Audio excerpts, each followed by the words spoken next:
I'm not sure if this is gonna work. But this is probably a cheat code on how I managed to get my ancestors to open up some of the things for me, right? And hopefully it works with you guys, but hopefully it just creates a bit of a difference in your lives, right? First of all, let's start here. The first thing, Toya, is being aligned. Alignment, spiritual alignment, emotional alignment, psychological alignment, physical alignment. Be aligned. I think in my previous videos I've preached a lot about alignment, right?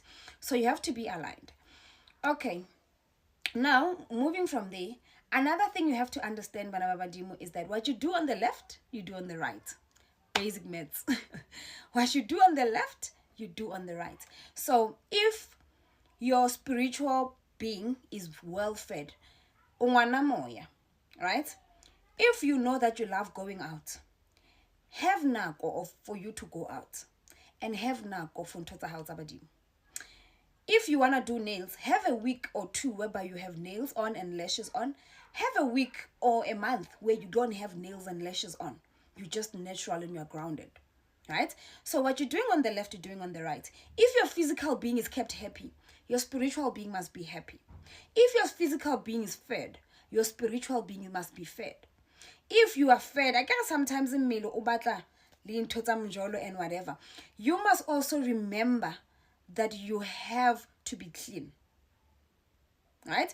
You can do your mjolo, but within your mjolo chronicles, you need to have time for your spiritual self. You need to have time where you are pure for you to can be able to connect with your ancestors. So what you're doing on the left, you're doing on the right.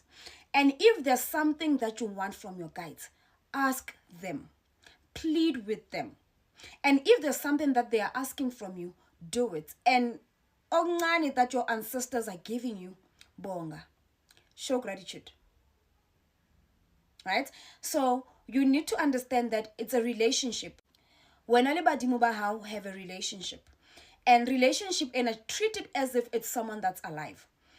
Obviously, you would want more tolerant you are in a relationship with, be it companionship or platonic relationships. You know that how badly mutoizing out origin. So don't do the same to your ancestors. If you want them to give you money,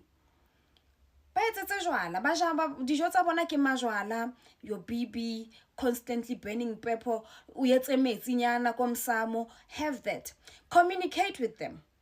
Also, go to them sometimes not to ask, but to show thanks for being able to be alive, for the fact that for the fact that they are present in your life, they can communicate with you. Have that relationship, right? So you need to also understand that sometimes asking for things, you don't have to just do it or tell his name and just saying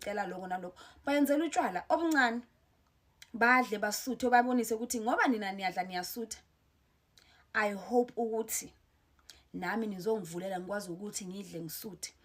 And some of the things, remember, I always say have a vision. Visualize what you want and what you're asking. If it means printing out pictures and putting it in Msamo for them to have an idea, make sure you do that. But you have to give them a vision of what you are talking about. So those are the cheat codes. That's the simplest form I can put it. I can go further and in it, but at the same time, I'm like, let me just summarize it for you guys so that you can get a little bit of understanding. But the most important thing is alignment. And also what you do on the left, you do on the right. If uya groover or uya puza, come back. Give yourself time for ukphahla, ukhulume, ucule, ugiye. Mina ngiyagiya nkosi yami. Those that know me, they will tell you Manzupa can post while she's out, doing what she's doing, dressing up, wearing shorts, being this. Then on Sunday, I could post something on Saturday. Then on Sunday, I post myself and say Sontweni praying, Shai's Gupu, beating drums and living my life. Best believe it. What you do on the left, you do on the right. So was any.